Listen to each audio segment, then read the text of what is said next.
किताब, अल्लाह रब्बुल इज़्ज़त की किताबें, अल्लाह ताला की बहुत सारी किताबें हैं। अल्लाह ने वक्तन फ़वक्तन अंबिया पर, रसूलों पर बहुत सी किताबें भेजी, उतारी, और इनमें बहुत सी मशहूर किताबें भी हुई, तौरात, ज़बूर, इंजील, और जो हमारे पास आखिरी किताब है कुरान मजीद। ये 4 मशहूर किताबें हैं। इनके अलावा हज़रत इब्राहीम अलैहिस्सलातु वस्सलाम पर, हज़रत मूसा पर भी बहुत सारे सहीफ़े उतारे गए।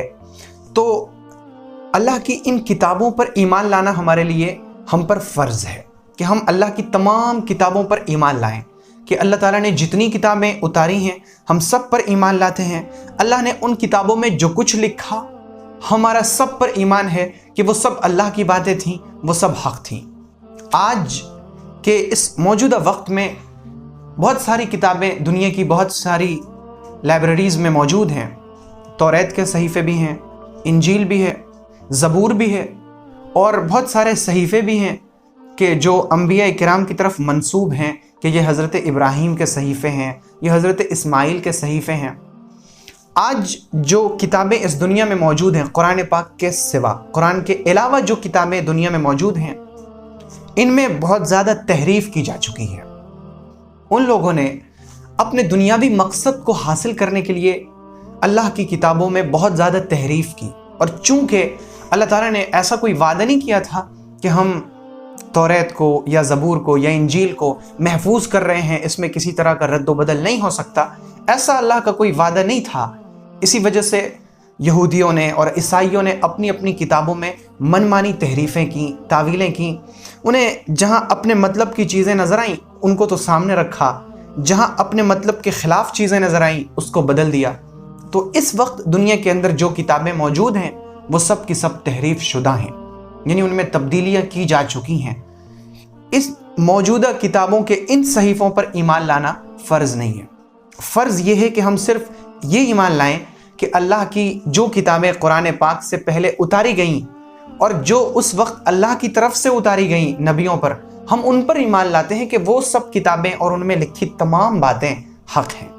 और कुरान मजीद का मामला इसके बिल्कुल बरक्स है। अल्लाह ताला कुरान मजीद की हिफाजत का ज़िम्मा ले चुका है, और अल्लाह ने फरमाया, इन्ना नहनु नज़्ज़लना ज़िक्रा व इन्ना लहु लहाफ़िज़ून, कि हमने ही इस ज़िक्र को, इस नसीहत को, इस कुरान को नाजिल किया है। कुरान का एक नाम अज़्ज़िक्र है। हमने इस अज़्ज़िक्र को नाजिल किया, व इन्ना लहु लहाफ़िज़ून, और हम ही इसकी हिफाजत करने वाले हैं। तो इस वक्त हमारे पास जो कुरान मौजूद है, ये अपने एक एक नुक्ते के साथ, एक एक ज़बर, एक एक ज़ेर, एक एक पेश, एक एक हरकत, एक एक सुकून, एक एक मद, एक एक आयत में कहाँ ठहरना है, कहाँ रुकना है, कहाँ पे सकता है, कहाँ मद को ज़्यादा खींचना है, कहाँ कम खींचना है, एक एक हरकत और सकनात के साथ ये महफूज है। और अल्लाह ताला ने जब इसकी हिफाजत का वादा ले लिया है तो फिर ला यअतीहिल बातिलु मिन बैनि यदैहि वला मिन खल्फिही तंज़ीलुम मिन हकीमिन हमीद, के बातिल न इसके आगे से आ सकता है न इसके पीछे से आ सकता है। बातिल इसके अंदर आ ही नहीं सकता, इसके अंदर किसी तरह की तहरीफ नहीं हो सकती। तो कुरान की एक एक बात पर ईमान लाना हमारे लिए फ़र्ज़ है। हम पर फ़र्ज़ है कि हम ईमान लाएं कि कुरान अल्लाह की किताब होने के साथ साथ अल्लाह का कलाम है, अल्लाह की ये बात है। अल्लाह ने कलाम फरमाया, वो कुरान मजीद की शक्ल में हमारे सामने है, और इसमें लिखी एक एक चीज़ बरहक है। कुरान पाक की एक आयत का भी अगर कोई शख्स इनकार कर दे तो वो मुसलमान नहीं रहता, वो काफिर हो जाता है। तो ये है कुरान पाक पर ईमान लाने का मतलब। अब कुरान पाक पर ईमान लाने के बाद हमारा अमल कैसा होना चाहिए, जो असल चीज़ है वो ये है कि कुरान पर ईमान लाने के बाद जो हमारा अमल हो वो इस तरह का हो कि कुरान में जो चीज़ें हलाल हैं हम उसे हलाल समझें, जो चीज़ें हराम हैं हम उसे हराम समझें। लेकिन हमें पता कैसे चलेगा कि कुरान में कौन सी चीज़ें हलाल हैं और कौन सी चीज़ें हराम हैं? हम में से बहुत सारे लोगों का मामला तो ये है कि हम कुरान पाक को सही तजवीद के साथ पढ़ भी नहीं सकते। पढ़ते हैं तो हम में से बहुत से लोग कुरान को समझते नहीं हैं। कुरान को समझेंगे कैसे? कुरान के बारे में जब हम जानेंगे ही नहीं कि इसमें कौन सी चीज़ें हलाल हैं, किसे हलाल समझना है, कौन सी चीज़ें हराम हैं, किसे हराम समझना है, तो फिर हमारा ईमान कैसे मुकम्मल होगा? ये बहुत गौर करने की चीज़ है। یہ فکر کا مقام ہے کہ اللہ رب العزت نے اتنی بڑی کتاب اتاری اور قرآن کو اللہ نے فرمایا ھدی للمتقین، یہ تقوی والوں کے لیے ہدایت ہے۔ ہم نے کبھی غور کیا؟ اپنی زندگی کا قیمتی لمحہ خرچ کر کے ضرور سوچئے۔ اور آپ ابھی میرے ساتھ سوچئے کہ اگر کسی شخص کا ایک ایسے ملک سے ویزا ہے جہاں کی وہ زبان نہیں جانتا، تو وہ اس زبان جاننے والے کے پاس جاتا ہے کہ بھئی میرا ویزا آیا ہے، ذرا دیکھنا کہ اس میں کیا لکھا ہے، یہ کس چیز کا ویزا ہے، یہ مجھے کون سی نوکری ملی ہے، مجھے کون سی جاب ملی ہے، کس کمپنی میں مجھے نوکری ملی ہے، تاریخ روانگی کیا ہے، مجھے کب جانا ہے، کب تک اس کا ایکسپائری ڈیٹ کیا ہے، یہ سب کچھ ہم معلوم کرنے کی کوشش کرتے ہیں۔ ہم نے کبھی قرآن کے بارے میں ایسا سوچا کہ اللہ تعالیٰ نے جو یہ خط ہمارے پاس اتارا ہے، ہمیں جو یہ کتاب ہدایت دی ہے، اس کے اندر میرے رب نے کیا کہا ہے، اس کے اندر میرے لیے کیا ہے؟ ہم نے کبھی سوچا، کبھی غور کیا؟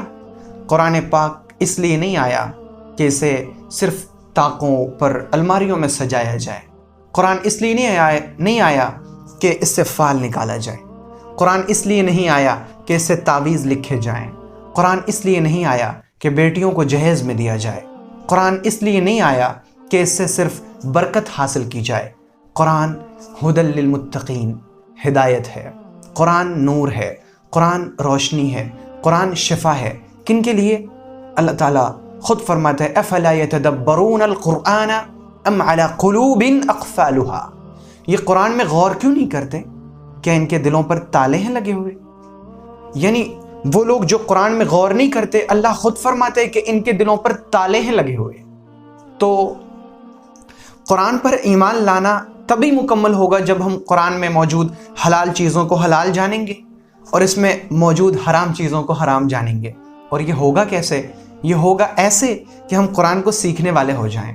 ابھی سے ہم مختصر سے لوگ ہیں، ہم جتنے لوگ موجود ہیں، ہم سب یہ عزم کریں کہ ہم قرآن پاک کو سیکھنے کی کوشش کریں گے۔ قرآن پر عمل تبھی ہوگا جب ہم قرآن کے سلسلے سے جانیں گے کہ اس میں لکھا کیا ہے۔ آپ کبھی ترجمے کے ساتھ ایک صفحہ قرآن کا پڑھیے، آپ یقین کیجئے، میں آپ سے کہتا ہوں، آپ ایک صفحہ پڑھیں، آپ کو ہر لائن میں، ہر سطر میں ایسا لگے گا جیسے آپ کا رب ڈائریکٹ آپ سے ہی باتیں کر رہا ہو۔ آپ پڑھ کر تو دیکھیں، آپ کو زندگی کی تمام مشکلات کا حل قرآن میں ملے گا انشاءاللہ۔ تو قرآن پر ایمان لانے کا مطلب یہ ہے، اور اس کے بعد قرآن پر ایمان لانے کے بعد ہمارا عمل یہ ہو کہ قرآن میں جو چیزیں منع کی ہوئی ہیں ہم ان سے رکنے والے ہوں، قرآن میں جن چیزوں کو کرنے کا حکم دیا گیا ہے ہم ان احکام پر عمل کرنے والے ہوں، تب قرآن پر ہمارا ایمان مکمل ہوگا۔ تو یہ ہے اللہ کی کتابوں پر ایمان لانے کا مطلب۔ اگر آپ کو یہ ویڈیو پسند آئی تو ویڈیو کو لائک کریں اور اسے اپنے دوست و احباب میں شیئر کریں، اور تازہ فکر سے جڑے رہنے کے لیے چینل کو ضرور سبسکرائب کریں، اور نئی ویڈیو سب سے پہلے پانے کے لیے گھنٹی کا بٹن دبائیں۔